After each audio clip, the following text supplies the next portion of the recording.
M ಪ್ರವ್ರಜಂತ ಮನುಪೇತಮಪೇತ ಕೃತ್ಯಂ ದ್ವೈಪಾಯನೋ ವಿರಹ ಕಾತರ ಆಜುಹಾವ ಪುತ್ರೇತಿ ತನ್ಮಯತೆಯ ತರವೋಪಿ ನೇದು ತಂ ಸರ್ವಭೂತ ಹೃದಯಂ ಮುನಿಮಾನತೋಸ್ಮಿ. ಇದು ಭಾಗವತ ಆ ಶುಕಾಚಾರ್ಯ ಎಂಥ ಸಾಧನೆ ಮಾಡಿದ್ದ, ಹೇಗೆ ವಿರಕ್ತನಾಗಿದ್ದ ಅನ್ನೋದನ್ನೆಲ್ಲ ನಮಗೆ ತಿಳಿಸುವಂಥ ಒಂದು ಮಾತು. ಇಲ್ಲಿ ಯಂ ಪ್ರವ್ರಜಂತಂ ಅಂತ ಹೀಗೆ ಇದೆ. ಪ್ರವ್ರಜಂತಂ ಅಂದರೆ ಸನ್ಯಾಸಿಯಾಗಾತ ಹೊರಟಿದ್ದ. ನಮ್ಮ ಗುರುಗಳು ಪುರಾಣಿಕಾಚಾರ ಅನುವಾದ ಮಾಡುವಾಗಲೂ ಕೂಡ ಸುಲಲಿತ ಭಾಗವತ ಮತ್ತು ಭಾಗವತ ತಾತ್ಪರ್ಯ ಅಲ್ಲೆಲ್ಲ ಸ್ವಲ್ಪ ಒಂದೆರಡು ಮೂರು ಶಬ್ದಗಳು ವ್ಯತ್ಯಸ್ತವಾಗಿ ಕಾಣ್ತವೆ. ಅಷ್ಟನ್ನು ಬಿಟ್ಟರೆ ಗೃಹಸ್ಥಾಶ್ರಮವನ್ನು ತ್ಯಜಿಸಿ ಸನ್ಯಾಸಾಶ್ರಮವನ್ನು ಸ್ವೀಕಾರ ಮಾಡ್ಲಿಕ್ಕೆ ಹೊರಟಿದ್ದ ಅಂತಿದೆ. ಸುಲಲಿತ ಭಾಗವತದಲ್ಲಿ ಕೇವಲ ಸನ್ಯಾಸಿ ಆಗ್ಲಿಕ್ಕೆ ಹೊರಟಿದ್ದ ಅಂತಿದೆ. ಮತ್ತು ಭಾಗವತ ತಾತ್ಪರ್ಯದಲ್ಲಂತೂ ಗೃಹಸ್ಥ ಧರ್ಮವನ್ನು ತೊರೆದು ಸನ್ಯಾಸಿಯಾಗಲಿಕ್ಕೆ ಹೊರಟಾಗ ಅಂತ ಹೇಳಿದ್ದಾರೆ. ಆದರೆ ನಮಗೆ ಭಾಗವತ, ಭಾರತ ಇತ್ಯಾದಿ ಯಾವ ಗ್ರಂಥದಲ್ಲೂ ಕೂಡ ಆತ ಸನ್ಯಾಸಾಶ್ರಮ ಸ್ವೀಕಾರ ಮಾಡಿದ್ದು ಕಂಡು ಬರೋದಿಲ್ಲ. ನಾವೀಗ ಮಹಾಭಾರತವನ್ನು ಶಾಂತಿ ಪರ್ವದಲ್ಲಿ, ಮೋಕ್ಷ ಧರ್ಮ ಪರ್ವದಲ್ಲಿ ಬರುವ ಮಹಾಭಾರತದ ಭಾಗವನ್ನು ಕೂಡ ನೋಡಿದ್ದೇವೆ. ಅಲ್ಲಿ ಈ ಶುಕ ಸನ್ಯಾಸ ಸ್ವೀಕಾರ ಮಾಡಿದ್ದೇನು ಕಂಡು ಬರೋದಿಲ್ಲ. ಕೇವಲ ವಿರಕ್ತನಾಗಿ ಆಶ್ರಮ ತೊರೆದು ಹೊರಟೋದ ಅಂತ ಇಷ್ಟೇ ಬರ್ತದೆ. ಇದರ ಒಂದು ಹಿನ್ನೆಲೆಯನ್ನು ನಾವು ಹರಿವಂಶದಲ್ಲಿ ಗಮನಿಸಬೇಕು. ಹರಿವಂಶ ಅಲ್ಲದೇನೆ ದೇವಿ ಭಾಗವತ ಮತ್ತು ಮತ್ಸ್ಯ ಪುರಾಣ ಹೀಗೆ ಇನ್ನೂ ಕಡೆ ಒಂದೆರಡು ಮೂರು ಕಡೆ ಈ ಕಥೆ ಬರೋದಿದೆ ಅಂತ ನನಗೆ ಅನ್ವೇಷಣೆ ಮಾಡಿದಾಗ ಕಂಡು ಬಂತು. ಅದಿಲ್ಲಿ ನಮಗೆ ಹರಿವಂಶ ಪರ್ವದಲ್ಲಿ ಈ ಕಥೆ ಉಪಲಬ್ಧ ಇದೆ. ಹರಿವಂಶದ 3 ಪರ್ವಗಳು, ಹರಿವಂಶ ಪರ್ವ, ವಿಷ್ಣು ಪರ್ವ ಮತ್ತು ಹರಿವಂಶ ಕೊನೆಯದಾಗಿ ಭವಿಷ್ಯ ಪರ್ವ ಅಂತ. ಆ ವಿಷ್ಣುರಲ್ಲಿ ಆ ಮೊದಲನೇ ಹರಿವಂಶ ಪರ್ವ ಏನಿದೆ, ಆ ಹರಿವಂಶ ಪರ್ವದಲ್ಲಿ 18ನೇ ಅಧ್ಯಾಯದಲ್ಲಿ 52ನೇ ಶ್ಲೋಕದಲ್ಲಿ ಶುಕನ ಪತ್ನಿ ಬಗ್ಗೆ ಉಲ್ಲೇಖ ಇದೆ. ನಾವು ಅದನ್ನೀಗ ನೋಡಬೇಕಾಗಿದೆ. ಆ ಅಧ್ಯಾಯದಲ್ಲಿ ಆ ಅಧ್ಯಾಯ ಮತ್ತು ಅದ್ರ ಹಿಂದಿನ ಅಧ್ಯಾಯ ಇತ್ಯಾದಿ ಕಡೆಗಳಲ್ಲಿ ಈ ಅನೇಕ ಜನ ಪಿತೃದೇವತೆಗಳ ಬಗ್ಗೆ ವರ್ಣನ ಇದೆ. ಅದರಲ್ಲಿ ಬರ್ಹಿಷದರು ಅಂತ ಒಂದು ಪಿತೃಗಳ ಗಣ, ಅದ್ರ ಬಗ್ಗೆ ನಾವೀಗ ಸ್ವಲ್ಪ ಗಮನಿಸಬೇಕು. ಅದು 46ನೇ ಶ್ಲೋಕದಿಂದ ಪ್ರಾರಂಭ ಕಾಣುತ್ತದೆ. ವೈಭ್ರಾಜ ನಾಮತೆ ಲೋಕಾಹ ದಿವಿ ಸಂತಿ ಸುದರ್ಶನಾಹ.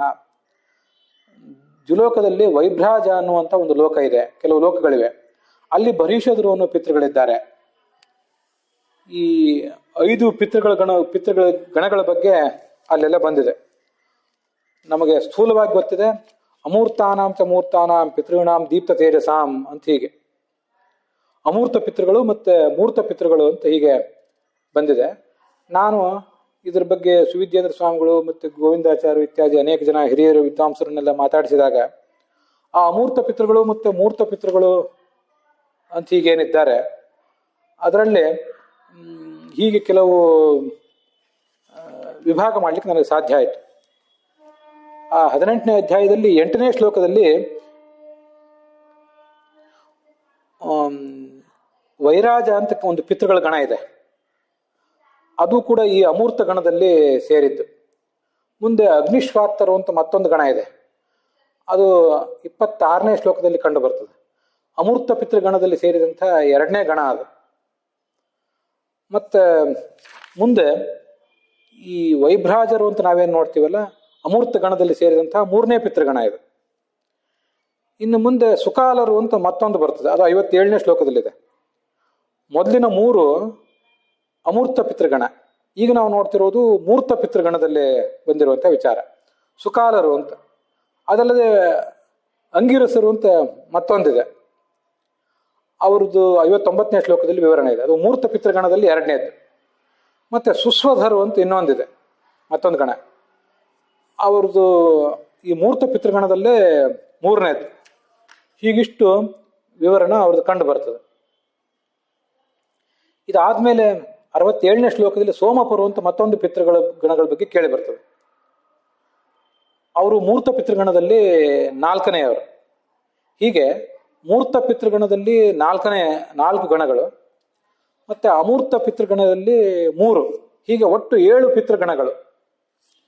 ಈ 7 ಪಿತೃಗಣಗಳೇನಿವೆ ಅದಕ್ಕೆ ಪ್ರಧಾನರಾಗಿ 7 ಜನ ಇದ್ದಾರೆ. ಅವರೇ 7 ಜನನ್ನ ಸಪ್ತ ಪಿತೃಪತಿಗಳು ಅಂತ ಹೀಗೆಲ್ಲ ಹೇಳೋದು. ಪ್ರಾಯ 18-19ನೇ ಕಕ್ಷಾದಲ್ಲಿ ನಾವು ನೋಡುವ ಸಂಗತಿಗಳು. ಹಿನ್ನೆಲೆ ಹೇಳಿದೆ. ಅಲ್ಲಿ ಆ ಅಮೂರ್ತ ಪಿತೃಗಣದಲ್ಲಿ ಸೇರಿದ 3ನೇ ಗಣ ವೈಭ್ರಾಜ ಅಂತ ಒಂದು ಲೋಕ. ಆ ಲೋಕದಲ್ಲಿರುವ ಬರ್ಹಿಷದರು ಅನ್ನೋ ಒಂದು ಗಣ. ಪಿತೃಗಳ ಗಣಕ್ಕೆ ಹೆಸರು ಬರ್ಹಿಷದರು ಅಂತ.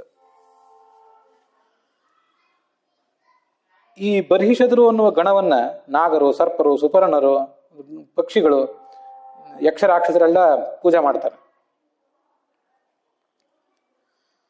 ಏತೇಷಾಂ ಮಾನಸಿ ಕನ್ಯಾ ಪೀವರಿ ನಾಮ ವಿಶ್ರುತ. ಈ ಪಿತೃಗಣಗಳ ಮಗಳು ಒಬ್ಬಳಿದ್ದಾಳೆ, ಅವಳ ಹೆಸರು ಪೀವರಿ ಅಂತ. ಅವಳು ಯೋಗ ಸಿದ್ಧಿಯಲ್ಲಿ ದೊಡ್ಡ ಸಾಧನೆ ಮಾಡಿದಳು, ಯೋಗದಲ್ಲಿ ದೊಡ್ಡ ಸಾಧನೆ ಮಾಡಿದವಳು. ಯೋಗಾಚ ಯೋಗ ಪತ್ನೀಚ ಯೋಗಿ ಮಾತಾ ತಥೈವಚ. ಮುಂದೆ ದ್ವಾಪರಂ ಪ್ರಾಪ್ಯ ಪರಾಶರ ಕುಲೋದ್ಭೂತ. ದ್ವಾಪರ ಯುಗದಲ್ಲಿ ಈ ಪರಾಶರದ ಕುಲದಲ್ಲಿ ಹುಟ್ಟಿದ ಶುಕ ಅನ್ನುವ ಒಬ್ಬ ಮುನಿ. ಭವಿಷ್ಯತಿ ಯುಗೇ ತಸ್ಮಿನ್ ಮಹಾಯೋಗಿ ದ್ವಿದರ್ಷಭ ವ್ಯಾಸಾತ್ ಅರಣ್ಯಾಂ ಸಂಭೂತ. ವ್ಯಾಸರಿಂದ ಅರಣ್ಯಲ್ಲಿ ಹುಟ್ಟಿದವನು. ಕಳೆದ ದಿವಸ ಅದನ್ನು ಹೇಳಿದ್ದೆ. ವಿಧೂಮಃ ಅಗ್ನಿರಿವಜ್ವಲನ್. ಮಹಾಭಾರತದಲ್ಲೂ ಕೂಡ ಇದೇ ಶಬ್ದ ಬಂದಿತ್ತು. ಅರಣ್ಯ ಮಥನ ಮಾಡಿದಾಗ ಹುಟ್ಟುವುದು ಅಗ್ನಿ. ಆದರೆ ಇಲ್ಲಿ ಅರಣ್ಯ ಮಥನ ಮಾಡಿದಾಗ ಆ ವ್ಯಾಸರ ಶುಕ್ರ ಘೃತಾಚಿಯನ್ನು ನೋಡಿದಾಗ ಅವ್ರ ತೇಜಸ್ಸಲ್ಲಿ ಏನು ಬಿತ್ತಲ್ಲ, ಕಳೆದ ದಿವಸ ಅದನ್ನು ಹೇಳಿದ್ದೆ. ಆ ಶುಕ್ರ ಅಲ್ಲಿ ಬಿದ್ದಾಗ ಹುಟ್ಟಿದವನು ಶುಕ ಅನ್ನು ರೇಫ ಹೋಗಿ ಶುಕ ಅಂತ ಆಯಿತು ಅಂತ ವ್ಯಾಖ್ಯಾನದವರು ಹೇಳ್ತಾರೆ. ಅರಣ್ಯಗಳಲ್ಲಿ ಹುಟ್ಟಬೇಕಾದದ್ದು ಅಗ್ನಿ. ಅಗ್ನಿ ಎಲ್ಲಿರ್ತದೋ ಸಾಮಾನ್ಯವಾಗಿ ಅಲ್ಲೆಲ್ಲ ಧೂಮ ಇದ್ದೇ ಇರ್ತದೆ. ವ್ಯಾಪ್ತಿ ಏನಿಲ್ಲ.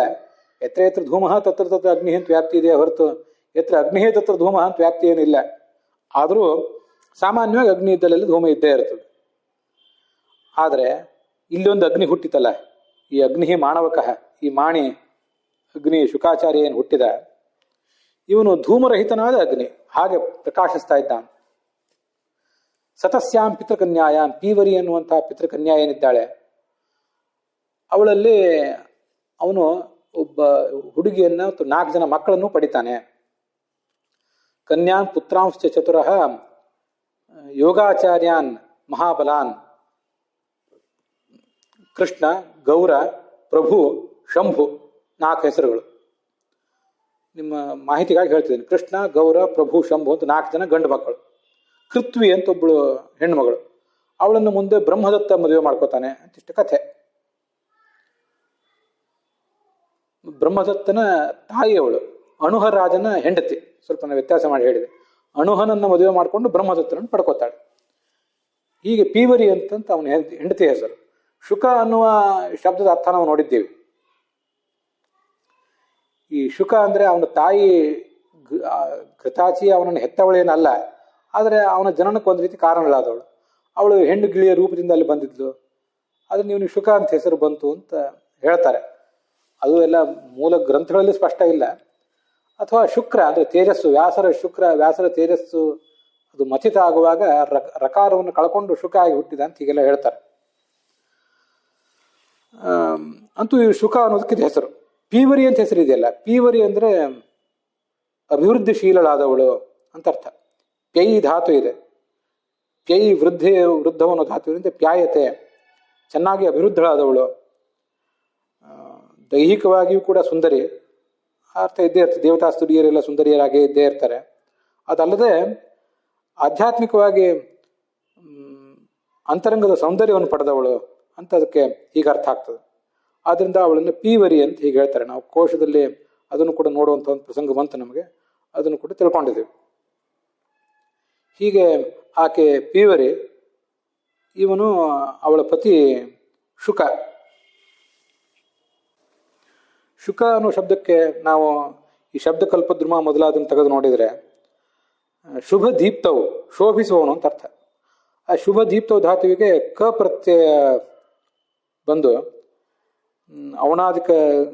ಅವನಾದಿ ಗಣದಲ್ಲಿ ಸೇರಿದ್ರಿಂದ ಕ ಪ್ರತ್ಯಯ ಬಂದು ಶುಕ ಅಂತ ಹೀಗೆ ಶಬ್ದ ನಿಷ್ಪನ್ನ ಆಗಿದೆ ಅಂತ ಹೀಗೆ ಅವರು ಅರ್ಥ ಹೇಳ್ತಾರೆ. ಪಕ್ಷಿ ವಿಶೇಷ ಹೀಗೆಲ್ಲ ಶಬ್ದಕಲ್ಪದ್ರುಮದಲ್ಲೂ ಇನ್ನೂ ಅನೇಕ ಕೋಶಗಳಲ್ಲಿ ಎಲ್ಲ ಕಡೆ ಹೀಗೆ ಕಾಣಿಸ್ತದೆ. ಆಚಾರ್ಯರಿಗೆ ಸಮ್ಮತವಾಗುವಂತಹ ನಿಷ್ಪತ್ತಿ ಏನನ್ನ ಹೇಳುವುದಾದ್ರೆ ಶುಭ ಧಾತು ಇಟ್ಕೊಳ್ಳೋಣ, ಶುಭ ದೀಪ್ತವಂತ ಧಾತು ಇಟ್ಕೊಳ್ಳೋಣ. ಹೀಗವನು ಶೋಭಿಸ್ತಾನೆ. ಶೋಭತೆ ಕರೋತಿ ಚ. ಕ ಅನ್ನೋದನ್ನ ಕೇವಲ ಒಂದು ವ್ಯರ್ಥವಾದ ಪ್ರತ್ಯಯ ಅಂತ ಹೇಳಿ ನಾವು ಸಮಾಧಾನ ಪಟ್ಕೊಳ್ಳೋದು ಬೇಡ. ಅವನು ಜ್ಞಾನದಿಂದ ವೈರಾಗ್ಯದಿಂದ ಶೋಭಿಸ್ತಾ ಇದ್ದಾನೆ. ಅದಲ್ಲದೇ ಕರೋತಿ, ಭಾಗವತ ಪ್ರವಚನಂಚ ಕರೋತಿ, ಜ್ಞಾನ ದಾನಂಚ ಕರೋತಿ. ಆದ್ದರಿಂದ ಶೋಭತೆ ಕರೋತಿ ಚ ಇತಿ ಶುಕಃ ಅಂತ ಹೀಗೆ ಈ ನಿರ್ವಚನ ಹೇಳಿದರೆ ಇದು ಆಚಾರ್ಯರಿಗೆ ಸಮ್ಮತ ಆಗ್ಬೋದು. ವ್ಯರ್ಥವಾದ ಪ್ರತ್ಯಯಗಳನ್ನು ಆಚಾರ್ಯರೆಲ್ಲೂ ನಂಬುವವರಲ್ಲ, ಅದನ್ನು ಹೇಳುವವರಲ್ಲ. ಒಂದು ಕಡೆ ಹಿಂದೆ ಗೀತಾ ಪ್ರಸ್ಥಾನದಲ್ಲಿ ಹೇಳ್ತಾರೆ ಏಕಃ ಅಂತ ಒಂದು ಶಬ್ದ. ಏಕಃ ಅಂದ್ರೆ ಅವನು ಒಬ್ಬನು ಅಂತ ಅರ್ಥ. ಹೇಗೆ ಒಬ್ಬನು ಅಂದರೆ ಏಷ ಏವ ಕರೋತಿ ಇತಿ ಏಕಃ, ಇವನು ಒಬ್ಬನೇ ಎಲ್ಲ ಕೆಲಸ ಮಾಡುವವನು. ಏಷಃ ಅಂದ್ರೆ ಇವನು ಅಂತ ಅರ್ಥ. ಮತ್ತೆ ಕರೋತಿ ಅಂದ್ರೆ ಮಾಡ್ತಾನೆ ಅಂತ ಅರ್ಥ. ಕರೋತಿ ಎಂಬಲಿನ ಕ, ಏಷಃ ಅನ್ನುವಲಿನ ಎ, ಇವೆರಡನ್ನು ತಗೊಂಡು ಏಕ ಅನ್ನೋ ಶಬ್ದ ನಿಷ್ಪನ್ನ ಆಗಿದೆ ಅಂತ ಏಕ ಏವ ಕರೋತಿ ಏಷಃ ಅಂತ ಆಚಾರ್ಯ ಗೀತಾ ಪ್ರಸ್ಥಾನದಲ್ಲಿ ಹೇಳ್ತಾರೆ.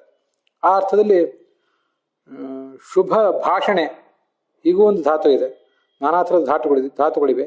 ಹೀಗೆ ಶೋಭತೆ ಶೋಭಿಸ್ತಾ ಇದ್ದಾನೆ, ಹಾಗೆ ಕರೋತಿ ಚ ಜ್ಞಾನದಾನಂ ಕರೋತಿ ಚ ಜಗತ್ ಸಂಸಾರ ಮುಕ್ತಂ ಕರೋತಿ ಚ ಭಕ್ತಂ, ಈ ಎಲ್ಲ ಅರ್ಥದಲ್ಲಿ ಅದನ್ನು ಶುಕ ಅಂತ ನಾವು ತಿಳ್ಕೊಳ್ಬಹುದು. ಹೀಗೆ ಭಾರತ ಮತ್ತು ಭಾಗವತಗಳಲ್ಲಿ ಆತ ಮದುವೆ ಆಗಿದ್ದೇನು ಕಂಡು ಬರೋದಿಲ್ಲ. ಆದರೆ ಹರಿವಂಶದಲ್ಲಿ ಕಂಡು ಬಂದಿರುವಂತೆ ಆತ ಗೃಹಸ್ಥನಾಗಿದ್ದ. ಗೃಹಸ್ಥಾಶ್ರಮವನ್ನು ಪರಿತ್ಯಾಗ ಮಾಡಿ ಸನ್ಯಾಸಾಶ್ರಮವನ್ನು ಸ್ವೀಕಾರ ಮಾಡಲಿಕ್ಕೆ ಹೊರಟಿದ್ದ. ಆಗ ವ್ಯಾಸರು ಆತನನ್ನು ತಡೆದರು ಅಂತ ನಾವಲ್ಲಿ ನೋಡ್ತೇವೆ. ಮತ್ತಲ್ಲಿ ಅನುಪೇತ ಅಂತಿದೆಯಲ್ಲ, ಅನುಪೇತ ಅಂದರೆ ಉಪನಯನ ಆಗಿರಲಿಲ್ಲ ಅಂತ ಕೆಲವರು ಅರ್ಥ ಮಾಡಿದ್ದಾರೆ. ಕಳೆದ ದಿವಸ ಅದನ್ನು ಹೇಳಿದ್ದೆ. ಉಪನಯನ ಆಗಿರಲಿಲ್ಲ ಅಂತ ಅರ್ಥ ಮಾಡಬೇಕಾಗಿಲ್ಲ. ಉಪನಯನವೂ ಆಗಿತ್ತು, ವೇದಾಧ್ಯಯನ ಆಗಿತ್ತು, ಮದುವೆಯೂ ಆಗಿತ್ತು. ಉಪನಯನ ಆಗಿಲ್ಲ ಅಂತ ಉಪನಯನ ಆಗಿದ್ದಿಲ್ಲ ಅಂತ ಯಾರೋ ಒಬ್ರು ಅರ್ಥ ಮಾಡಿದ್ದು ಸರಿಯಲ್ಲ. ಅನುಪೇತ ಅಂದರೆ ಆಚಾರ್ಯರು ಅರ್ಥ ಹೇಳಿದ್ದಾರೆ, ದೇಹಾಭಿಮಾನ ರಹಿತ ಅಂತ ಈಗ ಅರ್ಥ ಹೇಳಿದ್ದಾರೆ. ಮತ್ತೆ ಇನ್ನೂ ಅನೇಕ ಜನ ಅದಕ್ಕೆ ಅರ್ಥ ಹೇಳಿದ್ದಾರೆ. ಏಕಾಂಗಿ ಆಗಿದ್ದ ಅಂತ, ಯಾರನ್ನೂ ತನ್ನ ಜೊತೆಗೆ ಇಟ್ಕೊಂಡಿರಲಿಲ್ಲ. ಆದ್ರಿಂದ ಈ ಶುಕ ಗೃಹಸ್ಥನಾಗಿದ್ದು ಮುಂದೆ ಅವನು ಸನ್ಯಾಸಾಶ್ರಮವನ್ನು ಸ್ವೀಕಾರ ಮಾಡಿದ ಅಂತ ನಾವು ಇಲ್ಲೇ ನೋಡ್ತಾ ಇದ್ದೀವಲ್ಲ. ಹಿಂದೆ ಕೆಲವು ಜನ ವಿದ್ವಾಂಸರ ಜೊತೆ ಚರ್ಚೆ ಮಾಡಿದಾಗ ಅವನು ಗೃಹಸ್ಥಾಶ್ರಮ ಪ್ರವೇಶ ಮಾಡಿದ್ದು ಹರಿವಂಶದಲ್ಲಿದೆ, ಆದರೆ ಬೇರೆ ಪುರಾಣಗಳಲ್ಲಿಲ್ಲ. ಆದ್ದರಿಂದ ಕೆಲವು ಕಲ್ಪಗಳಿಗೆ ಅನುಸಾರವಾಗಿ ಅವನು ಗೃಹಸ್ಥಾಶ್ರಮಿಯಾಗಿದ್ದ, ಕೆಲವು ಕಲ್ಪಗಳಿಗೆ ಅನುಸಾರವಾಗಿ ಅವನೇನು ಗೃಹಸ್ಥಾಶ್ರಮಿ ಆಗಿರಲಿಲ್ಲ ಅಂತ ಹೀಗೆ ಕಂಡು ಬರ್ತದೆ. ಯಾಕೆ ಹಾಗೆ ಹೇಳಬೇಕಾಯ್ತು ಅಂದರೆ ಮುಂದೆ ನಾವು ಭಾಗವತದಲ್ಲಿ ಅದನ್ನು ನೋಡ್ತೇವೆ. ಅವನು 16 ವರ್ಷದವನಂತೆ ಕಾಣಿಸ್ತಾ ಇದ್ದಂತೆ ಯಾವತ್ತೂ ಕೂಡ. ಆಪೀಚ್ಯಂ ಶ್ಯಾಮಂ ಆಪೀಚ್ಯಂ ಅಂತ ಹೀಗೆಲ್ಲ ವರ್ಣನೆ ಬರ್ತದೆ. ಅದರಿಂದ ಎಳೆಯ ವಯಸ್ಸಿನಂತನೇ ಕಾಣಿಸ್ತಾ ಇದ್ದ. ಉಪನಯನ ಆಗಿತ್ತು, ಅದ್ರ ಬಗ್ಗೆ ಏನು ಸಂಶಯ ಇಲ್ಲ. ಆದರೆ ಯಾವತ್ತೂ ಕೂಡ ಅವನು ಬ್ರಹ್ಮಚಾರಿಯಾಗೇ ಇದ್ನೇನೋ ಕೆಲವು ಕಲ್ಪಗಳಲ್ಲಿ ಅಂತ ಹೀಗೆ ಕಾಣಿಸ್ತದೆ. ಮತ್ತೆ ಆಚಾರ್ಯರು ಕೂಡ ತಾತ್ಪರ್ಯ ನಿರ್ಣಯದಲ್ಲಿ ಆ ಶುಕನ ವಿವಾಹದ ಬಗ್ಗೆ ಏನು ಹೇಳಿಲ್ಲ. ಅನೇಕ ಸಂಗತಿಗಳನ್ನ ಅವರು ವರ್ಣನೆ ಮಾಡ್ತಿರ್ತಾರೆ, ಆದರೂ ವರ್ಣನೆ ಮಾಡಿಲ್ಲ. ಅದು ನೋಡಿದ್ರೆ ಪ್ರಾಯ ಒಂದು ಯಾವುದೋ ಕಲ್ಪದಲ್ಲಿ ಆತನ ಮದುವೆ ಆಗಿತ್ತು, ಇನ್ನೊಂದು ಯಾವುದೋ ಕಲ್ಪದಲ್ಲಿ ಆತನ ಮದುವೆ ಆಗಿರಲಿಲ್ಲ ಅನ್ನುವಂಥ ಒಂದು ಹೊಂದಾಣಿಕೆಯನ್ನು ನಾವು ಮಾಡ್ಕೊಳ್ಬೇಕಾಗಬಹುದು. ಇದನ್ನೇ ಗಮನಿಸಿ ಪ್ರವ್ರಜಂತಂ ಅನ್ನೋದಕ್ಕೆ ಕೆಲವರು ವ್ಯಾಖ್ಯಾನ ಮಾಡಿದ್ದಾರೆ. ಭಾಗವತದ 4 ವ್ಯಾಖ್ಯಾನಗಳನ್ನು ನಾನು ಗಮನಿಸ್ತಿರ್ತೇನಲ್ಲ, ಅಲ್ಲಿ ಪ್ರವ್ರಜಂತಂ ಅಂದರೆ ಪಿತ್ರಾದಿಗಳನ್ನೇ ಬಿಟ್ಟು ಹೊರಟವನು, ಇಷ್ಟೇ ಅರ್ಥ. ಪರಿವ್ರಾಜ ಪ್ರಜಧಾತುವಿಗೆ ಪ್ರ ಅಂತ ಉಪಸರ್ಗ ಬಂದಾಗ ಅದಕ್ಕೆ ಸನ್ಯಾಸ ಅಂತಲೇ ನಿರ್ದಿಷ್ಟವಾಗಿ ಅರ್ಥ ಆಗಬೇಕಾಗಿಲ್ಲ ಅನ್ನೋದನ್ನು ಕೂಡ ನಾವು ಗಮನಿಸಿದರೆ ಸಾಕು. ಅವನು ತಂದೆ ತಾಯಿ ಮೊದಲಾದ ಎಲ್ಲವನ್ನು ಕೂಡ ಬಿಟ್ಟು ಹೊರಟ ಅಂತ ಇಷ್ಟೇ ಅರ್ಥ.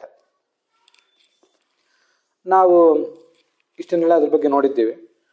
ಭಾಗವತದ ಯಾವುದೇ ಶ್ಲೋಕ ಬಂದರೆ ಒಂದು ವೇಳೆ ವಿಷ್ಣು ತೀರ್ಥರು ಅದನ್ನು ತಮ್ಮ ಸಾರೋದ್ಧಾರದಲ್ಲಿ ಹೇಳಿದ್ದಿದ್ರೆ ಅದನ್ನು ಕೂಡ ನಾವು ನೋಡುವಂಥ ಒಂದು ಅಭ್ಯಾಸ ಇಟ್ಕೊಂಡಿದ್ದೀವಿ. ಈಗ ನಾವು ನೋಡ್ತಿರುವ ಎಂ ಪ್ರವ್ರಜಂತಂ ಅನ್ನುವ ಶ್ಲೋಕ ಏನಿದೆ, ಇದು 31ನೇ ಶ್ಲೋಕ ಭಾಗವತ ಸಾರೋದ್ಧಾರದಲ್ಲಿ. ಮತ್ತೆ ಇದ್ರ ನಂತರ ಸ್ವಾನುಭಾವಂ ಅಂತ ಏನು ಬರ್ತದೆ ಅದು 32ನೇ ಶ್ಲೋಕ. ಶುಕಾಗಮನ ಪ್ರಕರಣ ಅಂತಾನೆ ಪ್ರಕರಣ ಹೆಣೆದಿದ್ದಾರೆ ವಿಷ್ಣು ತೀರ್ಥಾಚಾರ್ಯರು. ಅಲ್ಲಿ 31 ಮತ್ತು 32ನೇ ಶ್ಲೋಕಗಳು. ಇವುಗಳನ್ನು ನೋಡದೆ ಹೋದರೆ ಭಾಗವತದ ಅಧ್ಯಯನ ಪೂರ್ಣ ಆಗ್ಲಿಕ್ಕಿಲ್ಲ. ಅಲ್ಲಿ ಏನು ಹೇಳಿದ್ದಾರೆ, ಸರ್ವ ಜೀವರ ಅಂತರ್ಗುರು ಈ ಶುಕಮುನಿಯ. ನಮಗೆ ಸ್ವರೂಪ ಗುರುಗಳು, ಗುರುಗಳು ಹೀಗೆ ಅನೇಕ ಜನ ಸಿಗ್ತಿರ್ತಾರೆ. ಈ ಶುಕಾಚಾರ್ಯ ಎಲ್ಲರಿಗೂ ಅಂತರ್ಗುರು ಅಂತ ಹೀಗೆ ವರ್ಣನೆ ಮಾಡ್ತಾರೆ. ನಾನು ಸರ್ವತ್ರ ಉಪಜಗ್ಮುಹು ಇತ್ಯಾದಿನ ಸರ್ವೇಶಾಂ ಮುನಿನಾಗ ಆಗಮಃ, ಎಲ್ಲ ಗುರುಗಳೆಲ್ಲ ಬಂದರು. ಅಲ್ಲಿ ಈ ಎಲ್ಲರ ಅಂತರ್ಗುರುವಾದಂಥ ಶುಕಾಚಾರ್ಯನನ್ನ ನಮಸ್ಕಾರ ಮಾಡ್ತಾರೆ. ಗುರುತ್ವಂ ಹಿ ದ್ವೇಧಾ ಭವತಿ ಅಂತರ್ಬಹಿರಿತಿ ಅಂತ ವಿಷ್ಣು ತೀರ್ಥರು ಅದನ್ನ ವ್ಯಾಖ್ಯಾನ ಮಾಡಿದ್ದಾರೆ. ಶುಕೋ ನಾಮ ಕಶ್ಚನ ಮುನಿಹೀತಿ ನ ಮಂತವ್ಯಂ. ಶುಕ ಅಂದ್ರೆ ಯಾವನೊಬ್ಬ ಮುನಿ ಅಂತ ತಿಳ್ಕೊಂಡು ಬಿಡ್ಬೇಡ್ರಿ. ಕಿಂತು ಅಶೇಷಾಣಾಂ ದೇಹಿನಾಂ ಗುರುಹೋ ಗುರುತ್ವಂ ಚ ದ್ವೇಧಾ ಭವತಿ ಅಂತರ್ಬಹಿರಿತಿ ತತ್ರ ಆದ್ಯಂ ಗುರುತ್ವಂ ತಾವದು ಉಪಪಾದಯತಿ ಯಮಿತಿ. ಅಂತರ್ಗುರುತ್ವವನ್ನು ಹೇಳಲಿಕ್ಕಾಗಿ ಹೊರಟಿರುವ ಶ್ಲೋಕವೇ ಎಂ ಸರ್ವಭೂತ ಹೃದಯಂ ಅಂತ. ತುಂಬಾ ಸುಂದರವಾದಂತಹ ವ್ಯಾಖ್ಯಾನ. ಆ ಹೃದಯ ಅಂತಿದೆಯಲ್ಲ, ಅದಕ್ಕೆ ಅನೇಕ ಜನ ಇವರು ವ್ಯಾಖ್ಯಾನ ಮಾಡಿದವರು. ಭಾಗವತಕ್ಕೆ, ಅದ್ವೈತ ಸಂಪ್ರದಾಯಕ್ಕೆ, ವಿಶಿಷ್ಟಾದ್ವೈತ ಸಂಪ್ರದಾಯಕ್ಕೆಲ್ಲ ಅನುಗುಣವಾಗಿ ವ್ಯಾಖ್ಯಾನ ಮಾಡಿದವರು. ಸ್ವಾರಸ್ಯ ಅಂದ್ರೆ ಹೃದಯ ಅನ್ನೋ ಶಬ್ದಕ್ಕೆ ಆ ಥರ ವ್ಯಾಖ್ಯಾನ ಮಾಡಿದ್ದಾರೆ. ಅದು ತುಂಬಾ ಚೆನ್ನಾಗಿದೆ. ಈಗ ನಾವು ಸರ್ವಭೂತ ಹೃದಯ ಅಂದ್ರೆ ನಮ್ಮ ವ್ಯಾಖ್ಯಾನಕ್ಕನುಸಾರವಾಗಿ ಎಲ್ಲರ ಮನೋಭಿಮಾನಿ, ಇದು ನಮ್ಮ ವ್ಯಾಖ್ಯಾನ.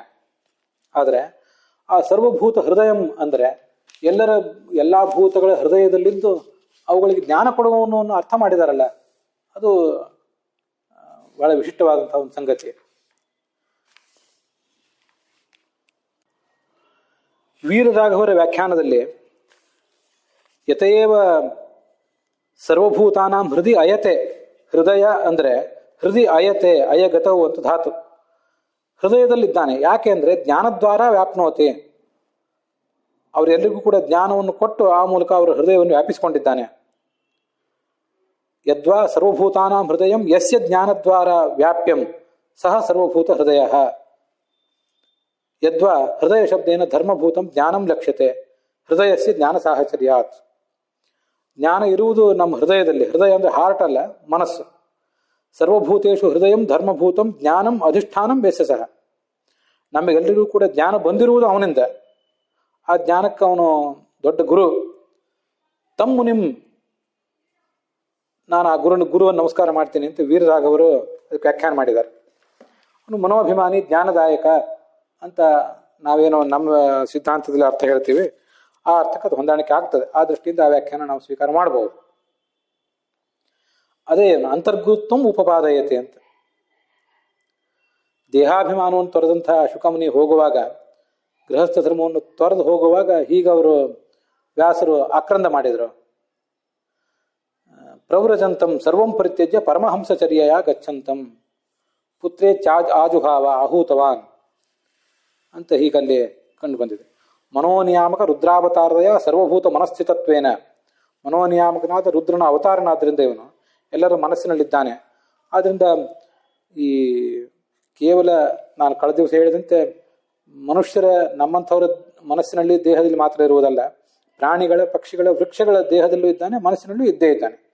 ಅವರ ಮನಸ್ಸು ಹೆಚ್ಚು ವಿಕಸಿತ ಆಗಿಲ್ಲದೆ ಇರಬಹುದು, ಆದರೆ ಅಲ್ಲಿದ್ದಾನೆ, ಇದ್ದು ಆ ಕೆಲಸಗಳನ್ನು ಅವನು ಮಾಡ್ತಾ ಇದ್ದಾನೆ ಅಂತ.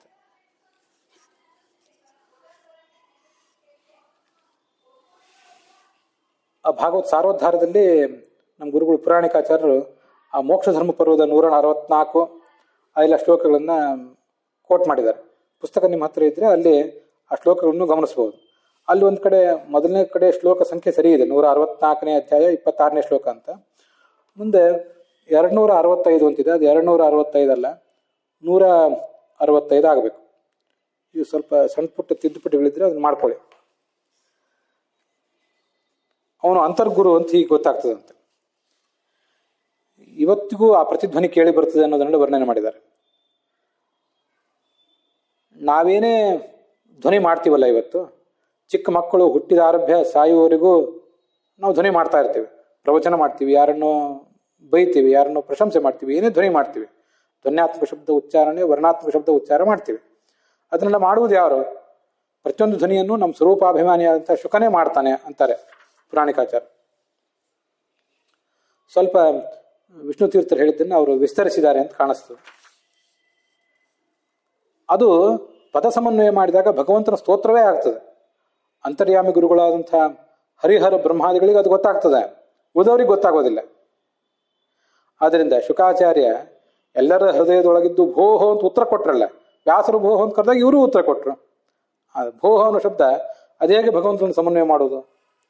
ಅದನ್ನ ಸ್ವಯಂ ವಿಷ್ಣು ತೀರ್ಥರು ಕೂಡ ಮಾಡಲಿಲ್ಲ, ಆದರೆ ಪುರಾಣಿಕಾಚಾರ್ಯ ಅದನ್ನು ಮಾಡಿದ್ದಾರೆ. ಹಿಂದೆ ನಾವು ನೋಡಿದ್ದೀವಿ, ಈಗ ಮತ್ತೊಂದು ಬಾರಿ ಅದನ್ನು ನೋಡೋರಿದ್ದೀವಿ. ಭೋಹೋ ಅಂದ್ರೆ ಭಾತೀತಿ ಭೋಹೋ, ಪ್ರಕಾಶಮಾನನಾಗಿದ್ದಾನೆ. ತುಂಬ ವಿಶಿಷ್ಟವಾದ ಸಂಗತಿ ಇದು. ಆ ವ್ಯಾಸ ಹರಿ ಅವನು ಪ್ರಕಾಶಮಾನನಾಗಿದ್ದಾನೆ, ಆದ್ದರಿಂದ ಅವನು ಭೋಹ. ಧಾತುವಿಗೆ ಭಾ ದೀಪ್ತವನು ಧಾತುವಿಗೆ ಓಸ್ ಪ್ರತ್ಯಯ ಅವನಾದಿಕ ಪ್ರತ್ಯಯ ಬಂದು ಅದು ಭೋಹ ಅಂತ ಹೀಗೆ ಶಬ್ದ ನಿಷ್ಪನ್ನ ಆಗಿದೆ. ಅವನ ಮಗ ಶುಕಾಚಾರ್ಯ ಅವನು ಕೂಡ ಶೋಭತೆ, ಅದರದ್ದು ನಿಷ್ಪತ್ತಿ ನಾವೀಗ ನೋಡಿದ್ದೇವೆ. ಅವನು ಶೋಭಿಸ್ತಾನೆ ಇದ್ದಾನೆ, ಆದ್ದರಿಂದ ಅವನು ಕೂಡ ಶುಕ ಅಂತ ಕರೆಸ್ಕೊಂಡಿದ್ದಾನೆ, ಇವನು ಭೋಹ ಅಂತ ಕರೆಸ್ಕೊಂಡಿದ್ದಾನೆ. ಎರಡಕ್ಕೂ ಕೂಡ ಅರ್ಥ ಒಂದೇ ಆ ದೃಷ್ಟಿಯಿಂದ, ಶೋಭಿಸುವವರು ಅಂತಲೇ ಅದರ ತಾತ್ಪರ್ಯ. ಶಬ್ದಕಲ್ಪ ದ್ರುಮದಲ್ಲಿ ಭೋಹ ಅನ್ನೋದಕ್ಕೆ ಭಾ ಧಾತು, ಅದಕ್ಕೆ ಉಣಾದಿಗಣದಲ್ಲಿ ಅಂತ ಪುರಾಣಿಕಾಚಾರ್ಯ ಹೇಳಿದ್ದಾರೆ. ಶಬ್ದಕಲ್ಪ ದ್ರುಮದಲ್ಲಿ ಬಾಹುಲಕ ಆದಿಗಣದಲ್ಲಿ ಸೇರಿರುವುದು ಡೋಸ್ ಪ್ರತ್ಯಯ ಬಂದು ಡೋಸ್ ಪ್ರತ್ಯಯದಲ್ಲಿ ಡೋ ಎಲ್ಲ ಲುಪ್ತ ಆಗಿ ಓಸ್ ಅಂತ ಉಳಿದು ಭೋಸ್ ಅಂತ ಆಗಿದೆ ಅಂತ ಹೀಗೆ ವರ್ಣನೆ ಮಾಡ್ತಾರೆ. ಹೀಗೆ ಭೋಹೋ ಅಂದ್ರೆ ಪ್ರಕಾಶಿಸುವ ಭಗವಂತ ಅಂತ ಅದರ ಅರ್ಥ. ಎಲ್ಲರ ಹೃದಯದಲ್ಲಿ ಜ್ಞಾನ ರೂಪದಿಂದ ಪ್ರಕಾಶಿಸುವ ಭಗವಂತನೇ ಭೋಹೋ ಅಂತ ನಾವು ತಿಳ್ಕೊಳ್ಬಹುದು. ಹೀಗೆ ನಮಗೆ ಅದನ್ನು ತಿಳ್ಕೊಳ್ಳಿಕ್ಕೆ ಸಾಧ್ಯ ಆದರೆ ಭೋಹೋ ಅನ್ನೋ ಶಬ್ದ ಅದು ಭಗವದ್ವಾಚಕ. ಎಲ್ಲ ಧ್ವನ್ಯಾತ್ಮಕ ಶಬ್ದಗಳು, ವರ್ಣಾತ್ಮಕ ಶಬ್ದಗಳು, ಪೃಥ್ವಿಯ ಶಬ್ದ, ನೀರು ಹರಿಯುವ ಶಬ್ದ, ಬೆಂಕಿ ಭಗ ಭಗ ಉರಿಯುವ ಶಬ್ದ, ಗಾಳಿ ಬೀಸುವ ಶಬ್ದ, ಎಲ್ಲ ಶಬ್ದಗಳು ಕೂಡ ಭಗವಂತನ ಗುಣಗಳನ್ನೇ ಹೇಳ್ತವೆ ಅಂತ ಐತರಿ ಉಪನಿಷತ್ ಭಾಷೆ ಇದೆ. ಅದರಂತೆ ಈ ಭೋ ಶಬ್ದನೂ ಕೂಡ ನಾವು ತಿಳಿದ್ರೆ ತಿಳಿದೆವು, ಇಲ್ಲದೆ ಹೋದ್ರೆ ಕೇವಲ ಶಬ್ದ ಅಷ್ಟೆ. ಹೀಗೆ ಪರಮಾತ್ಮನ ನಾಮ ಅದು. ಹೀಗೆ ಶುಕಮುನಿ ಅಂತರ್ಗುರು ಆಗಿರೋದ್ರಿಂದ ಅವನು ನಮ್ಮ ಎಲ್ಲರ ಅಂತರಂಗಕ್ಕೆ ತಟ್ಟುವಂತೆ ಆ ಭಗವಂತನ ಕಥೆಗಳನ್ನು ಹೇಳಬಲ್ಲಂಥವನು. ಆದ್ರಿಂದ ಅವರನ್ನು ಪರೀಕ್ಷಿತ ಸತ್ಕರಿಸಿದ್ದಾನೆ. ಮತ್ತೆ ಇವರು ಪ್ರತ್ಯೇಕವಾಗಿ ಒಂದು ಮಂಗಳಾಚರಣೆಯನ್ನು ಕೂಡ ಮಾಡಿದ್ದಾರೆ ಸೂತರು. ವಾಸ್ತವಿಕವಾಗಿ ವಿಶ್ವಾಮಿತ್ರಾದಿ ಬೇರೆ ಬೇರೆ ಗುರುಗಳಿದ್ದಾರೆ, ಅವರು ಎಲ್ಲ ಅಂತರ್ಗುರುಗಳೇ. ಆದರೆ ಇವನು ಸ್ವಯಂ ಶಿವನ ಅವತಾರ ಆದ್ದರಿಂದ ಆ ಶಿವನ ಮೂಲಕ ಜ್ಞಾನ ಆಗಬೇಕು ನಮಗೆ. ಮುಮುಕ್ಷವೋ ಬ್ರಹ್ಮಣಶ್ಚ ಶಿವಾದಿಂದ್ರಾದಿಭಿಸ್ತಥ, ಶಿವನಿಂದಲೂ ಜ್ಞಾನ ಪಡ್ಕೋಬೇಕು. ಕಳೆದ ದಿವಸನೂ ಅದನ್ನು ಹೇಳಿದ್ದೆ ನಾನು. ಕೇವಲ ಶಿವನಿಂದಲ್ಲ, ಪಾರ್ವತಿ ಪತಿಯಾದ ಶಿವನಿಂದ ನಾವು ಆ ಜ್ಞಾನವನ್ನು ಬಯಸಬೇಕು. ಪಾರ್ವತಿ ಉಮಾ ಬುದ್ಧಿರಿತಿ ಜ್ಞೇಯ ಅಂತ ಗೀತಾ ಪ್ರಸ್ಥಾನದಲ್ಲಿ ಬಂದಿರುವಂತೆ ಬುದ್ಧಿಯ ಅಭಿಮಾನಿನಿ. ಮತ್ತೆ ಇವನು ನಮ್ಮ ಮನಸ್ಸಿನ ಅಭಿಮಾನಿ. ಮನಸ್ಸಿನಿಂದ ನಾವು ಆಲೋಚನೆ ಮಾಡಿ ಆ ಜ್ಞಾನವನ್ನು ಪಡ್ಕೊಳ್ಬೇಕು. ಕೇವಲ ದಾಂಪತ್ಯದ ದೇವತೆಗಳಲ್ಲ, ಮಾತು ಮತ್ತು ಶಬ್ದ ಅವುಗಳ ದಾಂಪತ್ಯ ಇದು. ನಮ್ಮ ದಾಂಪತ್ಯಕ್ಕೂ ಕೂಡ ಅವರು ನಿಯಾಮಕರು. ಅದಕ್ಕಾಗಿ ಕಾಳಿದಾಸ ಅವರನ್ನು ವಾಗರ್ಥಾವ್ಯವ ಸಂಪೃಕ್ತವು, ಮಾತು ಮತ್ತು ಅರ್ಥ ಹೇಗೆ ಎರಡು ಒಟ್ಟಿಗೆ ಇರ್ತಾವೋ, ಮಾತನ್ನು ಬಿಟ್ಟು ಅರ್ಥ ಇರೋದಿಲ್ಲ, ಅರ್ಥವನ್ನು ಬಿಟ್ಟು ಮಾತಿರೋದಿಲ್ಲ ಹೇಗೋ, ಹಾಗೆ ಪಾರ್ವತಿ ಪರಮೇಶ್ವರರಿಬ್ಬರು ಕೂಡ ಒಟ್ಟಿಗೆ ಇರ್ತಾರೆ. ಜಗತಃ ಪಿತರು ಒಂದೇ ಅಂತ ಕಾಳಿದಾಸ ಅವರನ್ನು ಸ್ತೋತ್ರ ಮಾಡಿರುವುದು ಅದಕ್ಕಾಗಿ. ಹೀಗೆ ಅವನು ಅಂತರ್ಗುರು ಆದ್ದರಿಂದ ಆ ಮೋಕ್ಷ ಧರ್ಮ ಪರ್ವದಲ್ಲಿ ಅದರ ವರ್ಣನೆ ಬಂದಿದೆ. ಈಗ ಆ ಪರೀಕ್ಷಿತ ರಾಜ ಹುಟ್ಟಿದಾಗ ಅದು ಹಿಂದೆನೇ ಮುಂದೆ ಈ 1ನೇ ಸ್ಕಂದದಲ್ಲಿ 11ನೇ ಅಧ್ಯಾಯದಲ್ಲಿ ಬರೋದಿದೆ. ಜಿಜ್ಞಾಸಿತ ಯಾಥಾತ್ಮ್ಯ ಮುನೇಹೇ ವ್ಯಾಸಸುತಾದಸವು. ಧರ್ಮರಾಜ ಪರೀಕ್ಷಿತನ ಜಾತಕ ತೋರಿಸಿದಂತೆ ಬ್ರಾಹ್ಮಣರಿಗೆ. ಆಗ ಅವ್ರು ಹೇಳಿದ್ರಂತೆ, ಶುಕಮುನಿಯ ಉಪದೇಶದ ಲಾಭ ಇದೆ, ಶಿವನ ಉಪದೇಶದ ಲಾಭ ಇದೆ ಅವನಿಗೆ ಅಂತ. ಇಷ್ಟೆಲ್ಲ ಗೊತ್ತಿತ್ತು. ಶುಕ ಬಂದು ಅವನಿಗೆ ಉಪದೇಶ ಮಾಡ್ತಾನೆ ಅಂತ ಅವನ ಕುಂಡಲಿಯಲ್ಲೇ ಇತ್ತಂಥದ್ದು. ಅದಕ್ಕಾಗಿ ಅನೇಕ ಜನ ಮುನಿಗಳು ಕೂಡ ಶುಕಾಚಾರ್ಯನ ಸಮಾಗಮ ನಮಗೆ ಆಗ್ತದೆ ಅಂತ ಕೇಳಲಿಕ್ಕೆ ಬಂದಿದ್ರು. ಆದ್ರಿಂದ ಅವರು ಬಂದಾಗ ಇವರೆಲ್ಲರೂ ಕೂಡ ಎದ್ದು ನಿಂತ್ಕೊಂಡ್ರು.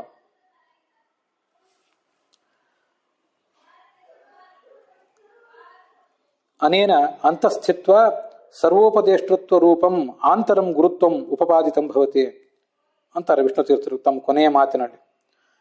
ನಮ್ಮೆಲ್ಲರ ಪ್ರವಚನ ಹೇಳುವವರ ಕೇಳುವವರ ಎಲ್ಲರ ಒಳಗಡೆ ಇದ್ದು ಸರ್ವೋಪದೇಷ್ಟೃತ್ವ, ಎಲ್ಲವನ್ನೂ ಉಪದೇಶ ಮಾಡ್ತಾನೆ.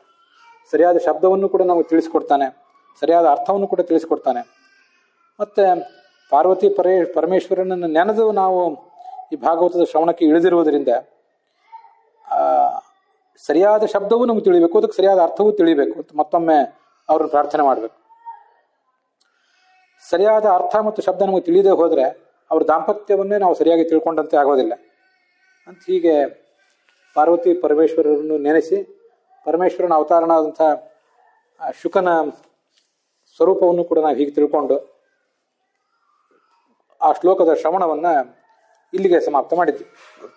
ವಾಸ್ತವಿಕವಾಗಿ ಭಾಗವತ ತಾತ್ಪರ್ಯದಲ್ಲಿ ಮತ್ತೊಂದಿಷ್ಟು ಸಂಗತಿಗಳಿವೆ ಅದರ ಬಗ್ಗೆ. ಅವನು ವ್ಯಾಸರಿಗೇನು ಕಾತರ ಇರಲಿಲ್ಲ. ಉದ್ಯೋಗ ಪರ್ವದಲ್ಲಿ ಬಂದಿರುವಂಥ ಮಾತುಗಳನ್ನೆಲ್ಲ ಆಚಾರ್ಯ ಉದ್ಧರಿಸ್ತಾರೆ. ಅವನು ನಿತ್ಯ ತೃಪ್ತ, ನಿರಾನಂದ, ಅವರಿಗೆ ನಿತ್ಯ ತೃಪ್ತಿ ಇದೆ. ಮಗ ಬೇಕು ಅಂತ ಬಯಸಿ ಅವನು ಶಿವನನ್ನ ಆರಾಧಿಸಬೇಕಾಗಿಲ್ಲ. ಈಶನ್ನಪಿ ಲೋಕಸ್ಯ ಸರ್ವಸ್ಯ ಜಗತೋ ಹರಿಹಿ ಕರ್ಮಾಣಿ ಕುರುತೆ ವಿಷ್ಣು ನಿತ್ಯಂ ಅಂತ ಒಂದು ಪಾಠಾಂತರ ಇದೆ. ಕೀನಾಶೈವ ದುರ್ಬಲ ಅಂತ ಉದ್ಯೋಗ ಪರ್ವದಲ್ಲಿ ಬಂದ ಮಾತನ ಆಚಾರ್ಯ ಭಾಗವತ ತಾತ್ಪರ್ಯದಲ್ಲಿ ಉದ್ಧರಿಸ್ತಾರೆ. ಇಡೀ ಜಗತ್ತಿನ ಒಡೆಯ, ಅಷ್ಟಾದರೂ ಕೂಡ ಹೊಟ್ಟೆಪಾಡಿಗಾಗಿ ದುಡಿದೇ ದುಡಿಯುವಂಥ ನೇಗಿಲ ಯೋಗಿಯಂತೆ, ರೈತನಂತೆ, ದುರ್ಬಲ ರೈತನಂತೆ ಇವನು ಆ ನೇಗಿಲ ಯೋಗಿ ಹೇಗೆ ಹೊಲದಲ್ಲಿ ದುಡಿದೇ ದುಡಿತಾನೋ ಹಾಗೆ ಇವನು ಕೂಡ ಕರ್ಮಗಳನ್ನು ಮಾಡ್ತಾನೇ ಇರ್ತಾನೆ. ಭಗವಂತ ಹಾಗೆ ಕರ್ಮಗಳನ್ನು ಮಾಡ್ತಾನೆ ಇರ್ತಾನೆ, ತಪಸ್ಸು ಮಾಡ್ತಾ ಇರ್ತಾನೆ. ಅಂಥ ಶ್ರೇಷ್ಠ ಸಂತಾನ ಪಡ್ಕೋಬೇಕು ಅಂದ್ರೆ ಅವ್ನು ತಪಸ್ಸು ಮಾಡಬೇಕು. ನೀವು ಕೂಡ ಶ್ರೇಷ್ಠ ಸಂತಾನಕ್ಕಾಗಿ ತಪಸ್ಸು ಮಾಡಿಯೇ ಈ ಪ್ರವೃತ್ತಿ ಮಾಡ್ರಿ ಅಂತ ನಾವು ತೋರಿಸಿಕೊಟ್ಟಿದ್ದಾನೆ. ದೇವತ್ವೇ ದೇವೋಚ್ಚೇಷ್ಟ ಮಾನುಷತ್ವೇತ ಮಾನುಷೇ ಇತಿ ವಿಷ್ಣು ಧರ್ಮ ಪುರಾಣದಲ್ಲಿ ಬಂದಿರೋ ಮಾತು. ದೇವನಾದಾಗ ದೇವತೆಗಳಂತೆ ಇರ್ತಾರೆ, ಮನುಷ್ಯರಾಗಿ ಹುಟ್ಟಿದಾಗ ಮನುಷ್ಯರಂತೆ ಇರ್ತಾರೆ ದೇವತೆಗಳು.